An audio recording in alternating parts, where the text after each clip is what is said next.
हरे कृष्णा सभी बच्चों को। सो स्टूडेंट्स, क्या आप जानते हो कि एक एटम का मास कितना होता है? ये मोलर मास क्या होता है? और आपने अपनी बुकों में अभी तक पढ़ा होगा कि ये मोल का कॉन्सेप्ट क्या है।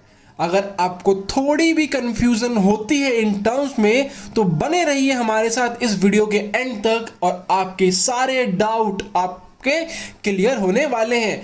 सो स्टूडेंट्स, अपने फायदे के लिए ये वीडियो एंड तक देखिए। यहां पे हम डेफिनेशन टू द पॉइंट बात करेंगे। सो स्टूडेंट्स, स्टार्ट करते हैं हम अपना आज का पहला टॉपिक, एटॉमिक मास। अब ये टर्म आपने पहले भी सुना होगा तो इसको डिफाइन करना बहुत ही इजी है स्टूडेंट्स। एटॉमिक मास मतलब क्या होता है? तो किसी भी एटम का मास, स्टूडेंट क्या, किसी भी एटम का मास, उसे हम बोलेंगे एटॉमिक मास। अगर हम बात करें तो ये एटम तो हमारे पास बहुत ही छोटा होता है स्टूडेंट, तो उसका मास हम कैसे कैलकुलेट करेंगे? दिक्कत तो यहीं पे आती है। सो स्टूडेंट्स, आप अपनी स्क्रीन पर देख सकते हो कि ये हमारे पास जो मशीन है इसे बोलते हैं मास स्पेक्ट्रोमीटर। अब ये मशीन करती क्या है, तो कितना भी छोटा एटम क्यों ना हो उसका मास ये कैलकुलेट कर देती है थ्रू मास स्पेक्ट्रोस्कोपी। अब जिस प्रोसेस ये कर रही है मास कैलकुलेट, उसे बोलते हैं मास स्पेक्ट्रोस्कोपी।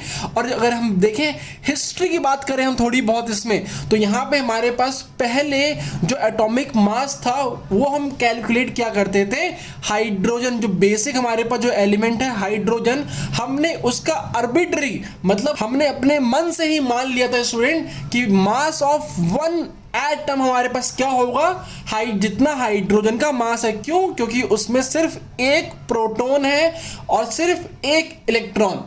सो स्टूडेंट्स, वहीं से हम अपनी पढ़ाई स्टार्ट करते हैं। यहां पर अगर हम बात करें एटॉमिक मास, इसकी डेफिनेशन स्टूडेंट क्या हो जाएगी, तो मास ऑफ, मास साथ में बोलो स्टूडेंट मेरे साथ, आपको भी बोलना है मेरे साथ, mass of any atom is called, क्या बोलेंगे स्टूडेंट हम इसको, तो एटॉमिक मास। सो स्टूडेंट्स, ये डेफिनेशन पढ़ने के बाद हमारे दिमाग में एक क्वेश्चन आया कि अगर ये एटॉमिक मास है तो एक एटम का मास कहां से निकालें। मेन क्वेश्चन तो वही फंसा हुआ है हमारे दिमाग में।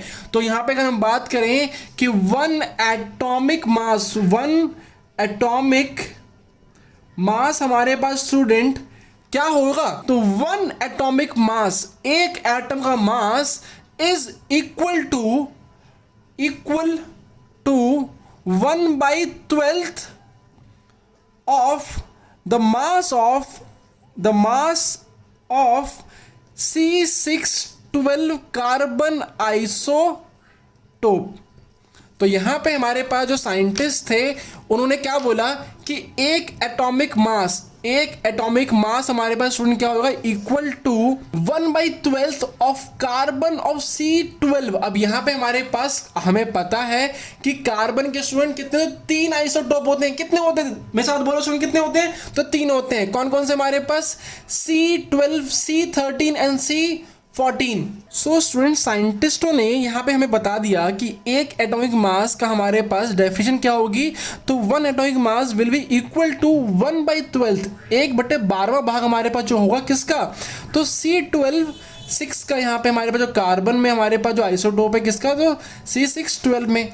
अब यहाँ पे अगर हम देखें तो इसमें हमारे पास स्टूडेंट कितने प्रोटॉन होते हैं, तो 6 प्रोटॉन होते हैं और 6 हमारे पास न्यूट्रॉन होते हैं। तो इतना अगर हमें पता चल गया है स्टूडेंट, तो यहाँ से हम वन एटॉमिक मास को हम नंबर में भी लिख सकते हैं आराम से। कैसे लिखेंगे वो देखो, यहाँ पे हमारे पास अगर हम बात करें तो यहाँ पे हमारे पास C612 में हमारे पास स्टूडेंट क्या, तो 6 प्रोटॉन होते हैं और स्टूडेंट 6 न्यूट्रॉन्स होते हैं यहाँ पे हमारे पास। और इसी का हमारे पास मास हमें पता है कि न्यूक्लियस में होता है। अगर हम बात करें कि एक जो प्रोटॉन हमारे पास है उसका मास कितना होगा, तो यहाँ पे हमारे पास एक प्रोटॉन का मास हमारे पास स्टूडेंट कितना होता है, तो 1.66 इंटू 10⁻⁻27 kg, ये हमें पता है। अब इसके साथ साथ हमें ये पता है कि मास ऑफ प्रोटॉन यहाँ पे हमारे पास सिमिलर होता है किसके इक्वल होता है, तो मास ऑफ न्यूट्रॉन से। सो स्टूडेंट्स इतना आपको समझ आया? अगर आपको इतना समझ आ गया है तो अब बढ़ते हैं हम आगे।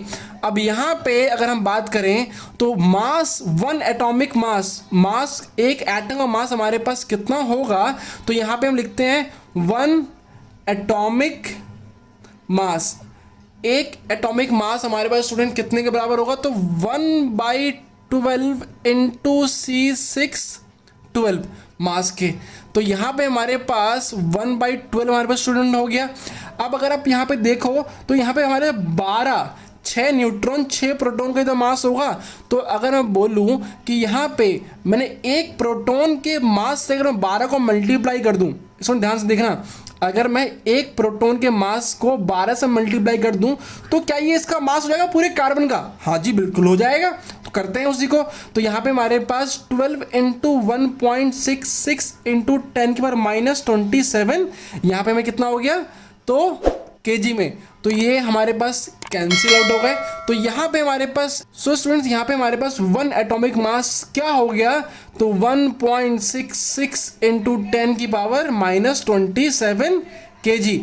अगर हमें इसे ग्राम में लिखना हो तो वो भी लिख सकते हैं हम। कैसे लिखेंगे, 1.66 इंटू 10 अगर ये ग्राम में, तो केजी और ग्राम में 3 का डिफरेंस होता है स्टूडेंट, तो -24 ग्राम। सो स्टूडेंट्स यहाँ पे हमारे पास हमने 1 AMU मतलब एक एटॉमिक मास का हमने वैल्यू निकाल ली। अब ये वो कितना है स्टूडेंट हमारे पास, तो वो हमारे पास जितना प्रोटॉन का मास होता है सेम वही हमारे पास 1 AMU हो गया students. So students 1 atomic mass को हम 1 AMU भी लिखते हैं। तो यहाँ पे अगर कहीं पे आपको लिखा हो 1 AMU तो मतलब यहाँ पे हमारे पास क्या 1.66 इंटू 10⁻⁻24, और इसको हम और शॉर्ट में लिखते हैं क्या, तो 1U। इसका मतलब हमारे पास क्या स्टूडेंट, तो वही है 1.66 इंटू 10⁻⁻24 ग्राम, और यहाँ भी आपको ग्राम लगाना। सो स्टूडेंट्स अब बढ़ते हैं हम यहाँ पे मोल कॉन्सेप्ट के ऊपर, जो कि इस चैप्टर का मोस्ट इंपॉर्टेंट टॉपिक है। अगर आपको ये बेसिक समझ नहीं आया तो आगे आपको बहुत ही दिक्कतें आने वाली हैं। सो स्टूडेंट ध्यान से, बिल्कुल ही बारीकी से आपको मैं समझाऊंगा यहाँ पे, और आपको समझ आने वाला है, ये मेरी गारंटी है। सो स्टूडेंट स्टार्ट करते हैं यहाँ पे हम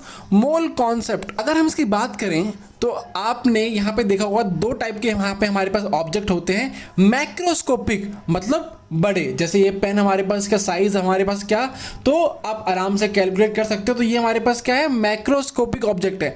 अगर हम बात करें माइन्यूट पार्टिकल, छोटे छोटे एटम्स, बेटा क्या छोटे छोटे एटम्स, पार्टिकल्स, मॉलिक्यूल, तो उसे वो हमारे पास किस कैटेगरी में आते हैं, तो माइक्रोस्कोपिक। तो यहाँ पे हमारे पास अगर मैं बोलूँ कि 1 डजन पेन में कितनी क्वांटिटी होती है, आपको पता है कि यहाँ पे हमारे पास 12 होते हैं।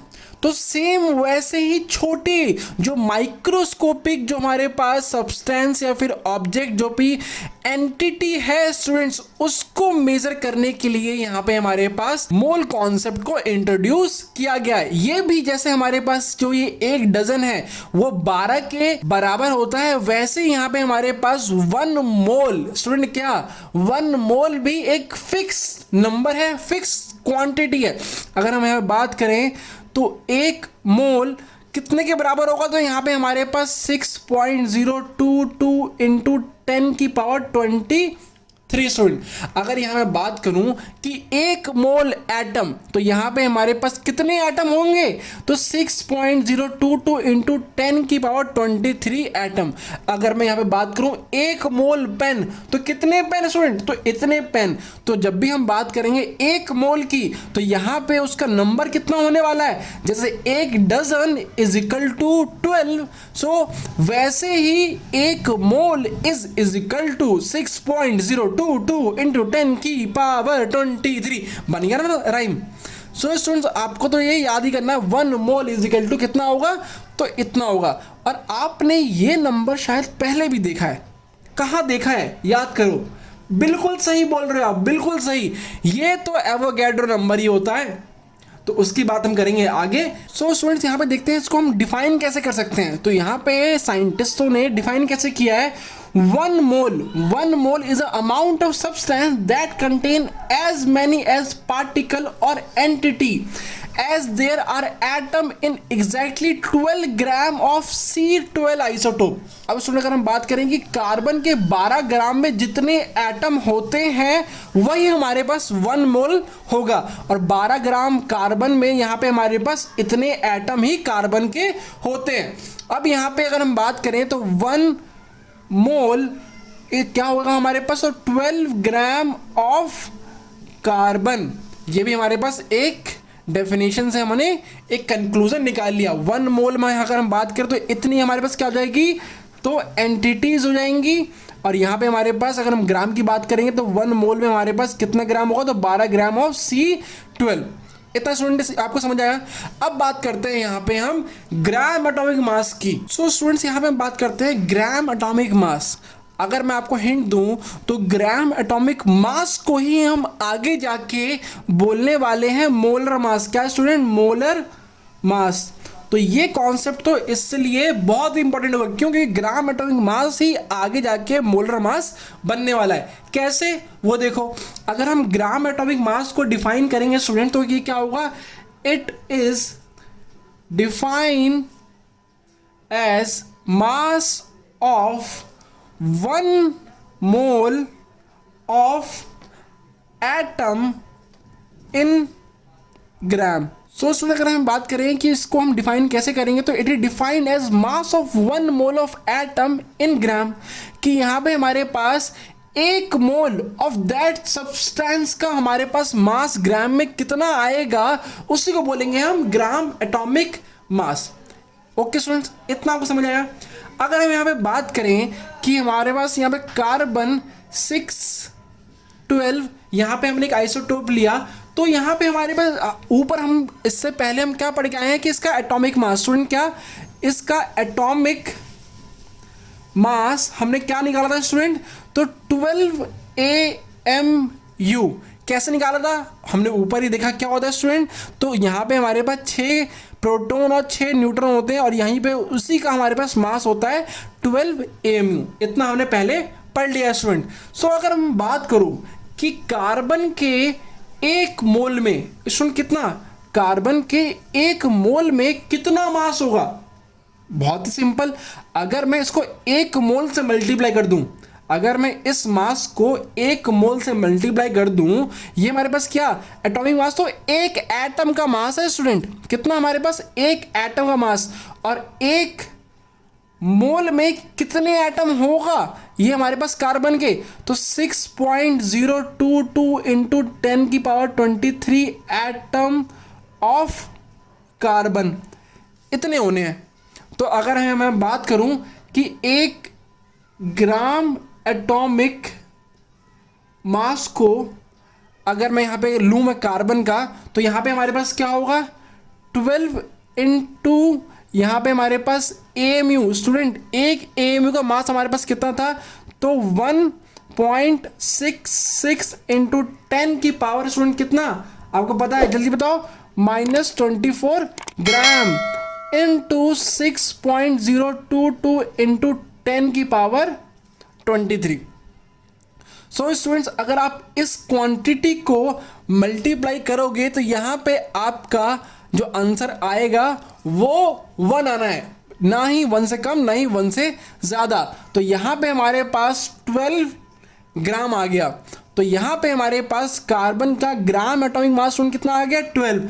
और यही इसका हमारे पास हम बात करूँ ग्राम एटॉमिक मास को हम क्या बोलते हैं स्टूडेंट, तो मोलर मास। कि इसके 1 मोल में, सुन ध्यान देना, इसके 1 मोल में कितना मास होगा उसे बोलेंगे ग्राम एटॉमिक मास। और हमें पता हो गया इतना, हमें इतना पता चल चुका है अब कि कार्बन के 1 मोल में कितना मास होगा, तो 12 ग्राम। ऐसे हम एक और एग्जांपल लेते हैं। यहाँ पे हमारे पास अगर बात करूँ नाइट्रोजन की, तो नाइट्रोजन यहाँ पे हमारे पास 7 और 14, इसका यहाँ पे हमारे पास एटॉमिक मास स्टूडेंट कितना होने वाला है यहाँ पे, तो 14 AMU। सो इसका 1 ग्राम एटॉमिक मास हमारे पास स्टूडेंट कितना होगा, तो एक मोल में हमारे पास जितना उसका मास आना है वो कितना 14 AMU इंटू 1 मोल। इसकी वैल्यू कितनी होगी स्टूडेंट, तो 14 इंटू 1.66 इंटू 10 की पावर -24, क्योंकि ग्राम में ले रहे हैं हम, इंटू 6.022 इंटू 10 की पावर 23। सो स्टूडेंट्स इसका जो मल्टीप्लिकेशन आने वाला है वो 1 आएगा, और ये हमारे पास कितना, तो 14 ग्राम। तो बस यही हमारे पास कॉन्सेप्ट किसका है, ग्राम एटॉमिक मास, जो कि मोलर मास के नाम से भी जाना जाता है। सो स्टूडेंट अगर यहाँ बात करें, हमारा जो नेक्स्ट टॉपिक है वो बहुत ही मोस्ट इम्पॉर्टेंट हमारे पास होने वाला है। जो मैं आपको फॉर्मूला बताऊंगा वो आपके 11th में भी काम आएगा, 12th में भी काम आएगा, और आपके ग्रेजुएशन को भी कॉम्पिटिटिव एग्जाम ले लो, इस फॉर्मूले से एक क्वेश्चन आपको पक्का मिलेगा स्टूडेंट। तो यहाँ पे अगर हमें बात करें कि नंबर ऑफ मोल को हम डिनोट करते हैं किससे, तो n से। अगर बात करूँ नंबर ऑफ मोल, अगर मुझे किसी भी सैंपल का नंबर ऑफ मोल निकालना होगी, उस सैंपल में कितने मोल हैं, तो वहां उसका फॉर्मूला क्या होता है student, number of mole is equal to mass upon molar mass student.